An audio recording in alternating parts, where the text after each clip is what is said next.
Okay kids, I'm going to read you a story from our new book, Mythopedia. Which one would you like? Mythicaboo? You want Mythicaboo? Can you remember what Mythicaboo, who is Mythicaboo? He's a great big magical hare. Would you like that one too? Let me find it. That would be in the, let's just flip through, here we go. I'm not going to read the introduction, I'm going to go straight into the story, okay? Mythicaboo and the flood. The story goes that one day, Mythicaboo, the great hare, lord of all the animals, was out hunting with his pack of trained wolves.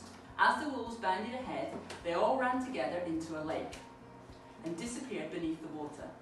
Mythicaboo was puzzled because this had never happened before.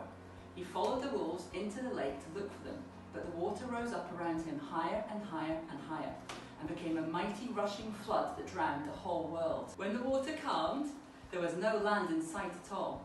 Mythicaboo wanted to recreate the world, but even his magic could not rebuild the whole world from nothing.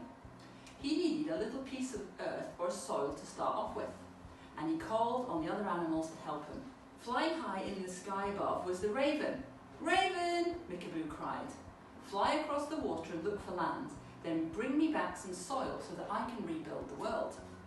The raven flew for many miles, searching for land as far as his sharp eyes could see. Mythicaboo's a great magical hare.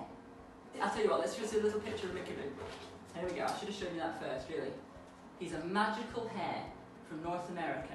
The raven flew for many miles, searching for land as far as his sharp eyes could see, but he only saw water and returned to Mythicaboo with nothing. Next, Mythicaboo asked the otter. "Otter," he ordered, "swim fast and far through the ocean and find me some land.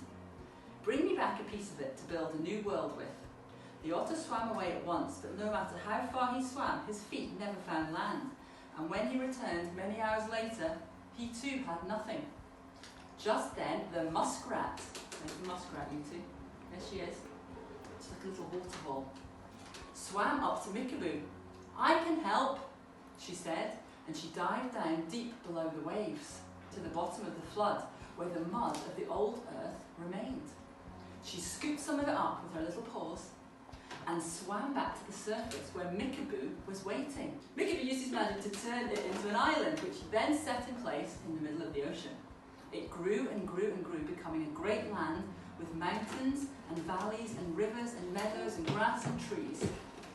But the trees were nothing but bare, dry trunks with no branches. Mythicaboo fitted an arrow to his magic bow and fired it into the trunk of a tree. Mythicaboo fired more and more arrows, covering every tree with branches laden with fruit, flowers and leaves. The new world was more beautiful, lush and green than the one had been before. Then Mythicaboo turned to the muskrat and asked her to marry him. They lived happily together, and their children were the first humans. They became the mother and father of the whole human race, who spread out to live all over the new world Mythicaboo had created.